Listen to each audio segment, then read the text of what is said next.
This week, members of Congress made a brief return to Washington to grill public health officials in a hearing on the Ebola scare. With 2 weeks to go before the midterms, it took on a sharply partisan tone. Oversight Subcommittee Chairman Tim Murphy had some of the strongest words. The trust and credibility of the administration and government are waning as the American public loses confidence each day with demonstrated failures of the current strategy. But that trust must be restored, but will only be restored with honest and thorough action. Joining me now, Democratic Congressman John Yarmuth, who serves on the Oversight Subcommittee and took part in that hearing. Welcome to you, Representative Yarmuth. Always good to talk with you. Thanks, Alex. Good to be with you. First question, do you agree with your subcommittee chairman? Well, I actually do, and I think many of our Democratic members expressed their concern and their dissatisfaction with the initial responses in this latest situation. I actually thought the hearing was very productive, and I thought for the most part, with the exception of maybe those opening comments, the members on both sides were most interested in finding out, making sure that one is that our government agencies' responses were the right responses, that they had the resources necessary and the authority necessary to do what they had to do. So I think people were honestly interested in making sure that we were doing everything we could to provide the kind of oversight to make sure that the public was as safe as possible. I thought that was actually a very constructive hearing. Well, and on the heels of that point you're making, earlier this week, as you know, there were so many calls for an Ebola czar to be named. But then once the president did tap Ron Klain yesterday, a lot of Republicans came out in opposition because he lacks any health care specific experience. Where do you stand on his appointment? Well, I kind of agree with E.J. Dionne, who said on MSNBC yesterday that he could have resuscitated Einstein and the Republicans wouldn't have been happy. But, I think actually we have an incredible amount of medical expertise, epidemiologists, public health experts throughout many agencies.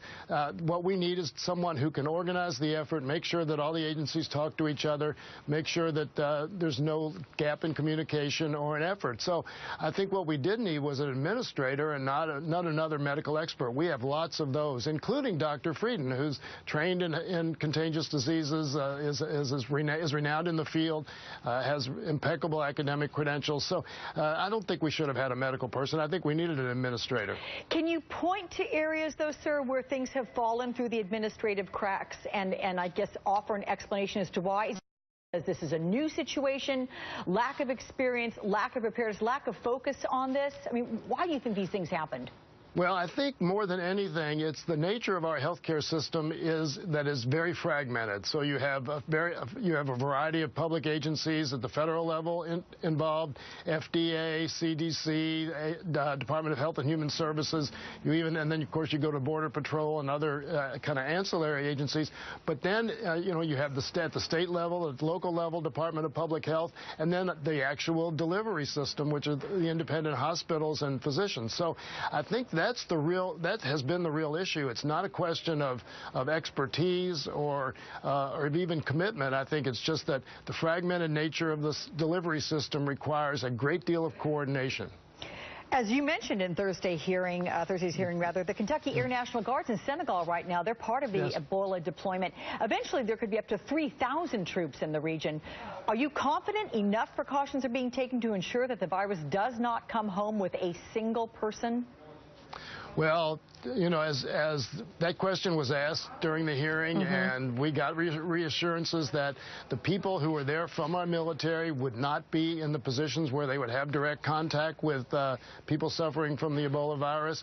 So if that's true, and I have to take their word for it, then I have a strong level of confidence that those men and women are safe. The Kentucky Air National Guard isn't going to be anywhere near them. As you said, they're in Senegal, and they're providing the infrastructure so that the 101st Airborne and others can actually do the work of building the facilities, getting the beds in place that we need to contain the disease in those 3 countries in West Africa. So, yeah, I'm very confident that as long as what they're telling us is right and that those people aren't going to be in contact with sick patients, then we should